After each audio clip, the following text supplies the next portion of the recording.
앞에 영상에서 네, 아주 신나는 모습으로 제가 영상을 찍고 또 설교를 또 하려고 하니 부담이 됩니다. 네, 성경학교 위해서 여러분 애써서 기도해 주시길 바랍니다. 네, 오늘은 누가 가장 큰 사람입니까? 라는 제목으로 함께 말씀을 나누겠습니다. 누가 가장 큰 사람입니까? 라는 제목을 정하고 나니까 제가 아주 어렸을 적에 유치원 그 졸업반 때쯤 되었을 때 친구와 대화를 하던 기억이 생각이 났습니다. 네, 그때는 보통 이제 말이 안 되는 거 가지고 많이 싸우잖아요. 그때는 어떤 말로 싸웠냐면 누가 더 높은 숫자, 누가 더 많은 숫자를 말할 수 있나 라는 걸로 싸웠습니다. 그래서 내가 친구보다 더 높은 숫자를 말할 수 있으면 마치 내가 그 돈을 가진 사람처럼 된 것 같은 기분이 들고, 그래서 이긴 사람이 되는 거죠. 이런 식입니다. 야, 우리 집은 100만 원이야. 그러면은 친구가 대답을 하는 거죠. 그래? 우리 집은 1000만 원이거든. 또 대답을 하는 거예요. 1000만 원? 그래? 우리 집은 10만 1000만 원이야. 10만 1000만 원? 그러면 우리는 200 1000만 원이야. 그렇게 싸우는 거죠. 그렇게 누가 더 높은 사람인가 싸우다가 집에 온 날 제가 아무래도 방법을 써야 될 것 같아요. 그래서 아버지께 물어봤습니다. 아빠, 제일 큰 수, 이 세상에서 제일 높은 숫자가 뭐야? 그랬더니 저희 아버지가 무량대수라고 말씀을 해주셨고, 저는 그게 셀 수 없는 큰 수라는 뜻을 가진 한자가 아니라 진짜로 큰 숫자인 줄 알고, 그 다음 날부터 친구들과 이제 한 친구 한 친구 만나 대결을 하는 겁니다. 결국 저는 친구들 사이에서 가장 큰 숫자를 말할 수 있는 사람이 됐습니다. 그 이후로부터 제 친구들도 제가 말한 이 무량대수가 그 숫자에서 가장 큰 숫자인 줄 알게 되었고, 저희 유치원 졸업반 아이들 전체가 야, 우리 집은 무량대수야 라는 말을 하기 시작했습니다. 그럼 이제 숫자 싸움이 끝나야 되잖아요. 그런데 그 이후로 무량대수를 알기 이전처럼 똑같이 싸우는 상황이 벌어지는 겁니다. 아이들이 이렇게 말하기 시작하는 겁니다. 야, 우리 집은 100무량대수야. 그래, 우리 집은 1000무량대수거든. 1000무량대수, 우리 집은 10만 1000무량대수야. 이렇게 귀엽게 싸우는 거죠. 이렇게 우리들은 어렸을 적부터 그런 욕심을 가지고 있는 것 같습니다. 남들보다 더 크고 싶은 마음, 100무량대수, 1000무량대수가 되고 싶은 마음이 있는 것 같습니다. 오늘 본문에서는 먼저 누가 큰 사람인가 하는 문제로 제자들 사이에 말다툼이 일어나죠. 46절을 같이 한번 읽어보도록 하겠습니다. 제자 중에서 누가 크냐 하는 변론이 일어나니. 여러분, 왜 이런 다툼이 생겼을까요?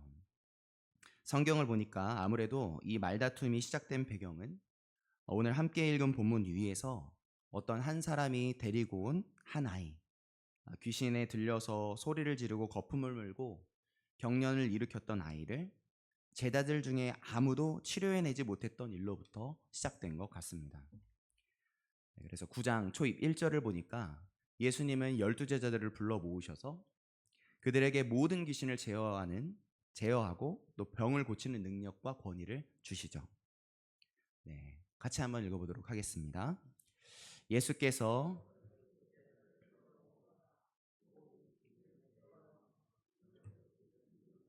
권위를 주시고, 이후 9장 6절에서는 예수님의 제자들이 그 예수님께 능력과 권위를 받아서 각 마을에 두루 다니면서 복음을 전하고 병을 고쳤다고 말하고 있습니다. 6절도 같이 한번 읽어보겠습니다. 제자들이 나가 각 마을에 두루 다니며 곳곳에 복음을 전하며 병을 고치더라. 자, 그런데 이렇게 예수님께 능력을 받아서 마을에 두루 다니면서 병을 고쳐내었던 그들이었는데 오늘 본문에서는 어땠죠? 제자들 모두 이 한 아이에게서 귀신이 떠나가도록 애써 봤지만 결국 아무도 귀신을 쫓아내지 못했던 거죠. 다시 말해서 이 사건은 제자들 중 누구는 쫓아냈는데 누구는 쫓아내지 못한 사건이 아니라 예수님의 제자들 중에 아무도 아이에게 들린 귀신을 쫓아내지 못한 사건이었다는 것이죠. 그런데 그런 상황에 왜 제자들 사이에 누가 더 큰 사람인가 하는 말다툼이 시작된 것이겠습니까? 우리들은 오늘 이 제자들의 말다툼, 누가 더 큰 사람인가 하는 그런 생각으로 인해 벌어진 말다툼의 상황을 보면서 그동안 보이지 않았었던 이 제자들의 속마음, 그들 속에 감추어뒀던 속마음을 발견하게 됩니다. 제자들은 어떤 속마음을 가지고 있었던 거죠? 어떤 속마음으로 하나님의 일을 해내고 있었던 것일까요?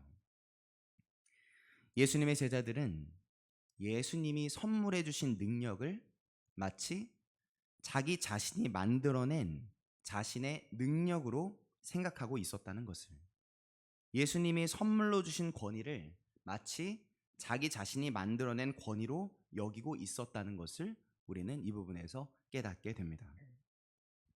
여러분 한번 생각해 보시길 바랍니다. 만약 예수님의 12제자들 중에 이 귀신을 쫓아내는 일을 아무도 해내지 못했다면 그들이 어떻게 반응해야 맞는 거죠? 이렇게 반응해야 맞는 거 아니겠습니까? 역시 우리는 약한 존재구나.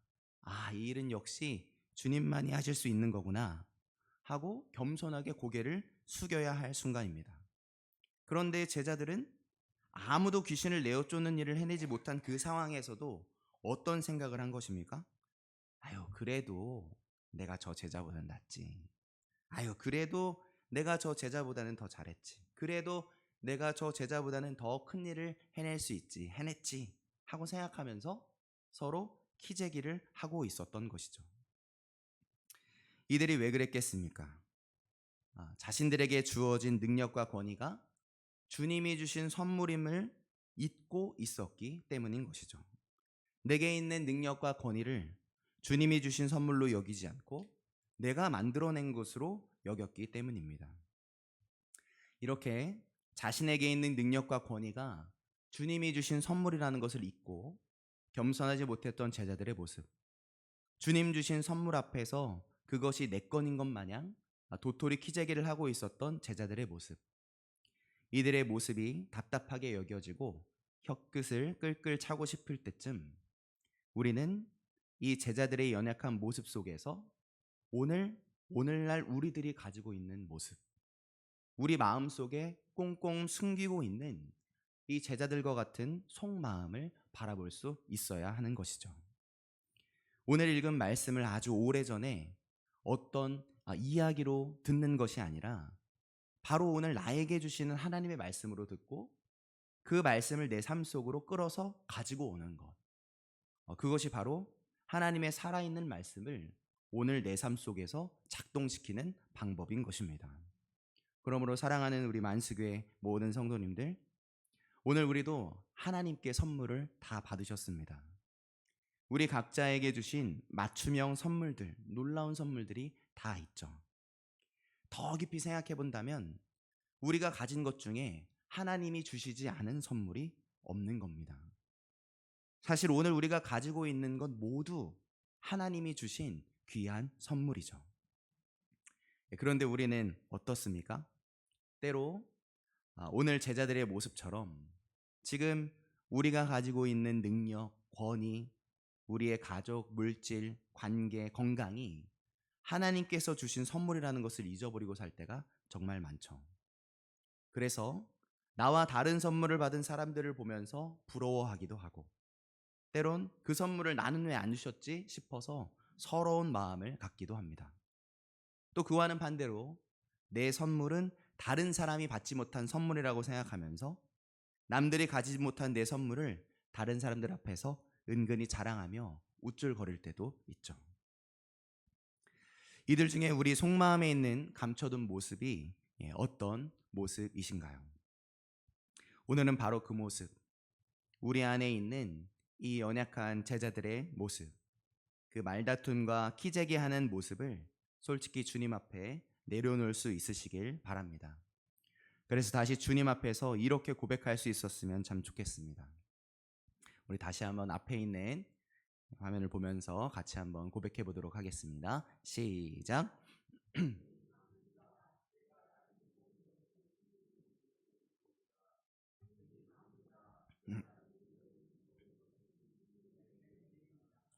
네, 주님 압니다. 제가 가진 모든 것은 주님이 주신 것입니다. 주님, 제가 압니다. 제가 오늘 누리고 있는 모든 것은 주님의 은혜입니다. 예, 잊어버렸던 이 고백이 다시 우리 만수교회의 모든 식구들의 매일의 고백일 되시길 예수님의 이름으로 축복합니다. 그래서 주님이 제자들에게 다시 오셔서 물어보신 말씀, 평안하냐 하고 우리들에게 물어보실 때 다른 사람들과 키재기하면서 말다툼하고 있는 모습이 아니라 네, 주님이 제게 허락해 주신 모든 것 때문에 평안합니다 라고 고백할 수 있었으면 좋겠습니다. 모든 것이 주님의 선물임을 인정하며 겸손으로 고개를 숙이며 사는 겸손의 사람들, 그 평안의 은혜를 누리며 사는 모두 되시길 예수님의 이름으로 축복합니다. 자, 지금까지 우리는 46절을 중심으로 귀신을 내어쫓지 못한 예수님의 제자들이 모두 주님 앞에서 고개를 숙여야 할 순간에 누가 더 큰 자인가를 서로 변론하며 말다툼하는 모습을 함께 보면서 우리 모습을 돌아봤습니다. 이번엔 그 다음 절 48절, 즉 누가 큰 자인지 다투고 있는 제자들에게 해주신 예수님의 대답을 중심으로 함께 생각을 해보려고 합니다. 우리 48절을 같이 읽어보겠습니다. 그들에게 이르시되 누구든지 내 이름으로 이런 어린아이를 영접하면 곧 나를 영접하며 또 누구든지 나를 영접하면 나를 보내신 이를 영접함이라. 너희 모든 사람 중에 가장 작은 그가 큰 자니라. 아멘. 여러분, 우리 집에 오늘 누군가가 찾아온다고 한번 상상해 보시길 바랍니다. 우리 집에 오는 그 사람, 어떤 사람 정도 되면 다른 사람들에게 자랑할 만 하겠습니까? 네, 한번 우리 집에 누가 왔으면 좋겠다 하시는 분 계신가요?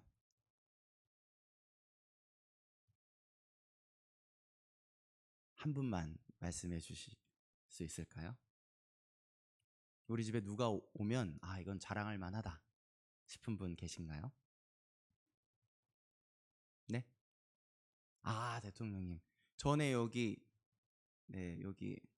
저번 주에 오셨던 것 같더라고요. 막 저 경찰들이 쫙 깔려 있는 것 같습니다. 그러면 감사합니다. 제가 다른 분, 한번 여러분들이 좋아할 만한 분인지 모르겠지만 이분이 오면 어떨까 싶었습니다. 요즘 어르신들의 워너비 가수 임영웅 씨가 우리 집에 온다면 어떨까요? 오늘 상상하시니까 좋으십니까? 설교 시간이라 마음껏 좋아하지 못하시는 것 같은데요. 네. 만약 임영웅 씨가 우리 집에 왔다면 어떻겠습니까? 저는 임영웅보다는 신민아 배우를 좋아하거든요. 신민아 배우가 우리 집에 왔다고 생각을 해보겠습니다. 우리가 상상하는 그 사람이 진짜 우리 집에 왔다면 어땠겠습니까? 아마 우리 입으로 정말 입이 아플 정도로 사람들에게 자랑했을 것 같습니다. 그도 그럴 것이 제가 실제로 고등학교 때 친구랑 식사를 하러 주안역에 신포우리 만두라는 데가 있었는데요. 거기서 식사를 하러 갔다가 그 식당에서 진짜 이 앙드레김 선생님을 만난 적이 있습니다. 만나서 대화를 나눈 적이 있어요. 근데 이 앙드레 선생님 지금은 돌아가셨죠? 제 친구 중에 승엽이라는 친구가 있는데요. 얼굴이 정말 작고 저는 머리가 이렇게 크잖아요. 근데 그 친구는 머리도 작고 잘생겼어요. 연예인처럼 생긴 제 친구가 있는데 앙드레김 선생님이 제 친구 승엽이를 봤나 봐요. 그래가지고 부르는 거예요. 와보라고. 그리고 이렇게 말했습니다. 제가 좀 따라 해보겠습니다. 몇 살이에요? 이렇게 물으셨습니다. 이어서 키가 몇이에요? 이렇게 물어보셨어요. 당시 모델들은 대부분 키가 컸는데 모델하기에는 승엽이가 키가 좀 많이 작았습니다. 그래서 제 친구 승엽이가 대답한 키를 듣고는 앙드레긴 선생님이 곧바로 작별 인사를 하셨어요. 좋은 만남이었어요. 이렇게 그렇게 스치듯 만난 것이었지만 저에게는 정말 아주 놀라운 경험이었습니다.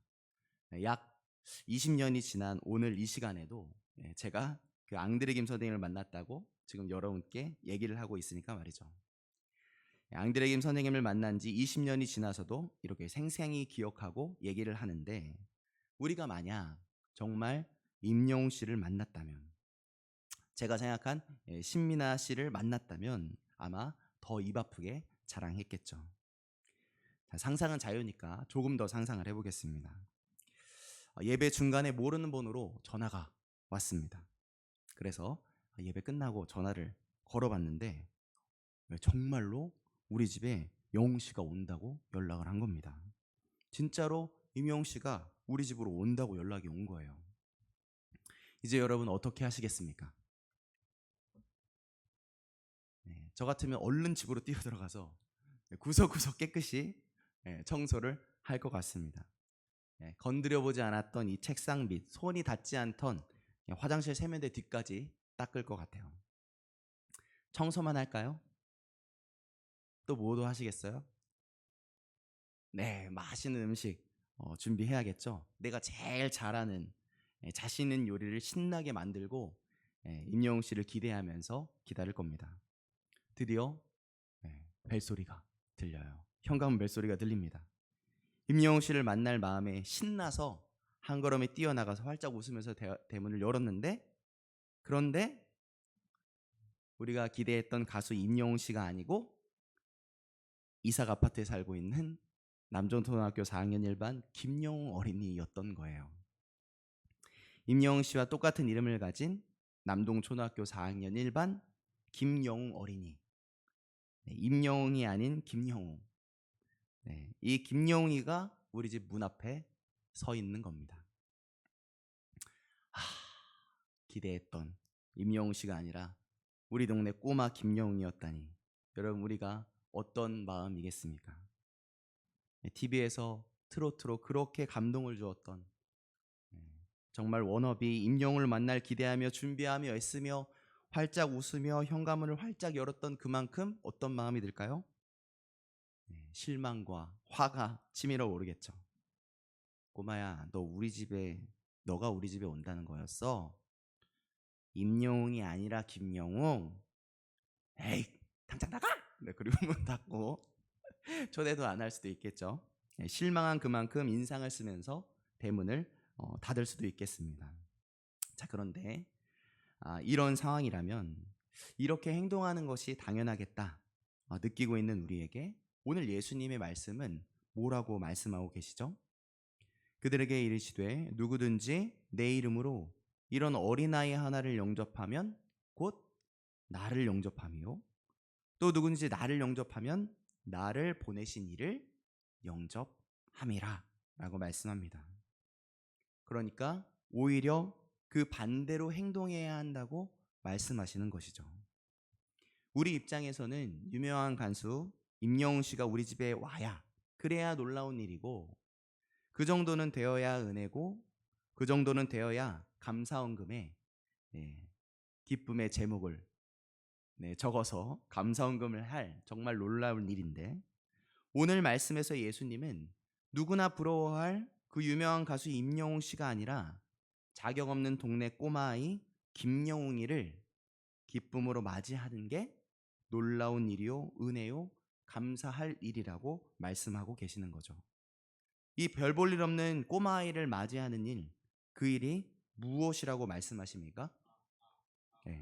그들에게 이르시되 누구든지 내 이름으로 이런 어린 아이를 영접하면 곧 나를 영접하며, 또 누구든지 나를 영접하면 나를 보내신 이를 영접함이라. 바로 우리 예수님을 맞이하는 거라고, 나아가 하나님을 맞이하는 것과 같다고 선언하고 계시는 것이죠. 여러분, 이게 도대체 무슨 말씀인 걸까요? 이해가 되지 않아서 어리둥절해 있는 우리들에게 예수님은 오늘 마지막 절에 이렇게 말씀하십니다. 너희 모든 사람 중에 가장 작은 자가 큰 자니라. 너희 모든 사람 중에 가장 작은 그가 큰 자니라. 그렇습니다. 이것이 우리들의 기준과 예수님의 기준의 너른 차이이죠. 이 이야기가 쉽게 이해되지 않는 그만큼 예수님과 우리들의 시선에는 큰 차이가 있는 것입니다. 우리는 보통 주님 앞에 무엇을 기대하고 무엇을 구하고 간구하나요? 아무도 오르지 못한 산꼭대기에 올라가게 해주시길 열심히 간구하죠. 남들이 부러워하고 남들이 우러러보는 높은 자리를 달라고 열심히 눈물을 뿌려서 간구합니다. 그리고 정말 그 간구대로 높은 곳에 올라가게 되면 주님이 주신 은혜였다고 감사하며 기뻐하며 기쁨으로 감사헌금을 하겠죠. 그런데 오늘 말씀 속에서 예수님이 가르쳐 주신 기준에서 그런 우리를 본다면 어떻습니까? 남들이 부러워하는 자리에 앉는 우리는 더 높은 자리에 오른 사람이 아니라 주님의 기준에 더 낮은 자리로 옮겨간 사람이 되는 것이죠. 왜입니까? 오늘 예수님이 가르쳐 주신 예수님의 기준, 하나님 나라 기준으로는 가장 작은 사람이 바로 가장 큰 사람이기 때문이죠. 우리 다시 한번 앞에 화면을 읽어보도록 하겠습니다. 너희 모든 사람 중에 가장 작은 그가 큰 자이니라. 여러분, 사람들에게 인정받는 높은 자리에 앉으시길 기대하고 계십니까? 그리고 그 자리에 앉게 되셔서 혹시 기뻐하고 계십니까? 내가 사람들 앞에 더 높아진다면 여러분 꼭 기억하시길 바랍니다. 예수님 앞에서는 더 낮은 자가 된 겁니다. 내가 더 커지고 높아졌다면 우리는 기억해야 합니다. 나는 하나님 앞에서 더 낮은 자가 된 것입니다. 오늘 우리들의 기준은 어떤 기준이십니까? 사람들의 기준입니까? 예수 그리스도의 기준입니까? 사랑하는 성도님들, 교회 안에서 높고 낮음이 직분별로 나뉘는 것이라면, 만약 그렇다면 교회 안에서 어떤 직분이 가장 높은 것일까요? 저와 같은 목사가 가장 높은 것이겠습니까? 그렇다면 오늘 예수님의 기준, 예수님이 하신 말씀을 기준으로 그런 목사인 저를 본다면 어떻겠습니까? 사람들이 가장 높다고 여기고 있는 목사인 저는 주님 앞에서는 가장 별 볼 일 없는 사람이죠. 왜 그렇습니까? 예수 그리스도의 기준, 하나님 나라의 기준으로는 가장 작은 사람이 바로 가장 큰 사람이기 때문이죠. 그러므로 우리는 다시 기억해야 합니다. 우리가 꿈꾸어야 할 우리의 인생은 저기 높이 우뚝 솟은 산이 되는 것이 아닌 것임을 기억해야 합니다. 높은 자가 되려고 꿈꾸는 사람들 사이의 기준 앞에서는 자신이 높은 산이 되었다고 자랑하며 보여줄 수 있겠지만, 낮은 자를 높이 바라보시는 주님의 시선 앞에서는 보여드릴 것이 없어진 사람이기 때문이죠. 그러면 우리가 꿈꿔야 할 우리의 인생은 어떤 것이겠습니까? 저기 홀로 우뚝 솟은 높은 산이 아니라 여기 오름직한 동산이 되는 것이죠. 숲에 올라 쉬고 싶어하는 모든 사람들, 남녀노소 구별 없이 차별 없이 쉼이 필요한 모든 이가 누구나 올라와서 쉼을 얻는 동산, 예수 그리스도를 닮은 낮은 동산이 되는 것이 바로 우리가 꿈꾸어야 할 그리스도를 닮은 인생인 것이죠. 내가 걸어갈 길이 이제 넓고 밝게 보여서 행복하다고 감사하다고 노래하는 인생이 아니라, 내 길이 아니라 다른 누군가의 길을 비춰주는 작은 빛이 될 수 있음에 감사하다고 노래하는 인생, 그런 낮은 자의 삶이 바로 예수 그리스도의 자녀인 우리가 걸어내야 할 주님 닮은 삶의 발자취입니다. 그런 의미에서 오늘 저와 여러분은 어떤 사람이 되려 하십니까? 오르기 어려운 산이 아니라 누구나 와서 주님의 동산에 올라갈 수 있도록 돕는 만수교회 안에 오름직한 동산들로 꼭 서주시길 예수님의 이름으로 축복합니다. 여러분, 어제보다 더 낮아져 주시길 바랍니다. 여러분 높은 곳에서 내려와 오름직한 동산으로 서주시길 바랍니다.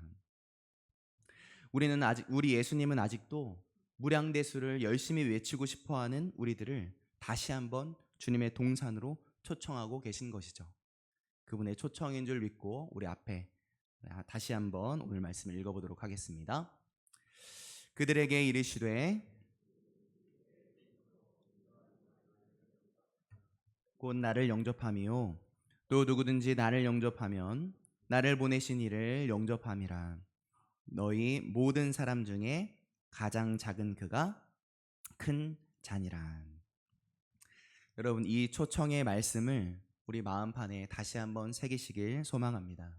그래서 만수교회 안에 오르지 못할 산으로 서는 것이 아니라 누구나 올라 쉴 수 있는 작은 주님의 동산들이 다 되어주시길, 낮아진 그곳에서 낮은 자의 하나님과 매일 함께 산책하며 사는 복된 우리 만수교회 모든 성도님들 다 되어주시길 예수님의 이름으로 축복합니다.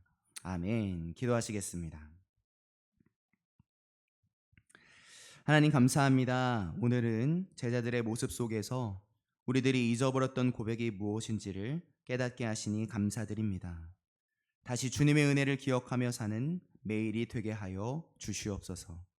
그래서 비교하며 실망하거나 비교하며 교만하여지지 않도록 모든 것이 주님이 주신 선물임을 인정하는 사람으로 살도록 인도하여 주옵소서. 이제 주님의 자리, 낮은 자의 자리로 걸어가길 소원합니다. 주님 우리를 높은 산이 아닌 낮은 동산이 되게 하여 주시옵소서. 그래서 우리 만수교회는 모든 이와 함께 주님의 사랑의 풀밭 위에서 쉴 수 있는 복된 동산이 되게 하여 주시옵소서. 그렇게 우리들을 기쁨으로 동산으로 사용하실 주님을 기대하며 나아갑니다. 감사드리며 사랑의 이름 예수 그리스도의 이름으로 기도합니다. 아멘. 이제 함께 일어나셔서 봉헌 찬양 50장 주님 앞에 찬양드리며 봉헌하겠습니다.